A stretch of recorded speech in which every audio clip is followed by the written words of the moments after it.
I'm James Tuckett. I'm the Managing Director of Invest Up.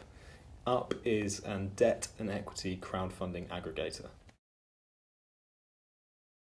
Up is looking to consolidate the crowdfunding world. So what this looks like is investors who are using crowdfunding sites come to our platform, but rather than having maybe only 20 or 30 pitches on there, there's hundreds, and they're all taken from the leading crowdfunding brands.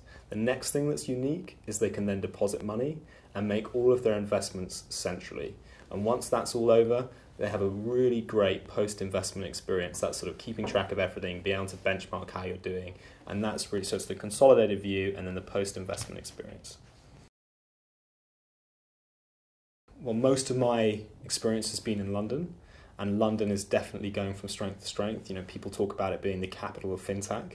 I'd definitely say that's true. There's loads of initiatives going on, all kinds of accelerators, co-working spaces, and people just really focusing on this particular area. We're part of Startup Bootcamp, which is a fintech accelerator, so it's the only fintech accelerator in Europe, and we're getting incredible support. This is the kind of support that just wouldn't have existed 20 years ago. I mean, fair play to all those entrepreneurs, who've made it in the past, because we're getting a lot of support. That's not to say it's easy, but it's just we're able to do things faster and hopefully better, and that's very exciting. So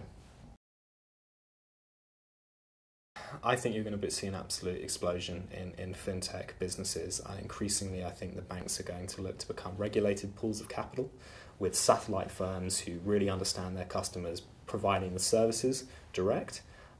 So you can see that with examples of sort of TransferWise, a currency cloud who we just saw today. And I think the banks are struggling to innovate rapidly, not because they haven't got smart people, it's just the fact that they haven't got the culture to do it. It's very easy for us to make decisions quickly and take risk, whereas they can't. Regulation is a big problem for these big institutions if they want to move quickly. Certain compliance, we just don't have. We do obviously have to deal with regulation and compliance, but also from a cultural point of view, we can just move loads faster, and the same is true for so many of these other companies. So huge explosion in the UK. I should think you'll see the same in the US and also in Europe. Exciting things about what their experiences had been, real world experience of fintech entrepreneurs who've made it was extremely valuable for me, and I think for the rest of the team. Actually hearing how they raise money and the trials and tribulations, because I can tell you being an entrepreneur is a pretty lonely experience. It might look funny, but it's often not. And I think seeing what people have been through and knowing that these are shared experiences is very comforting.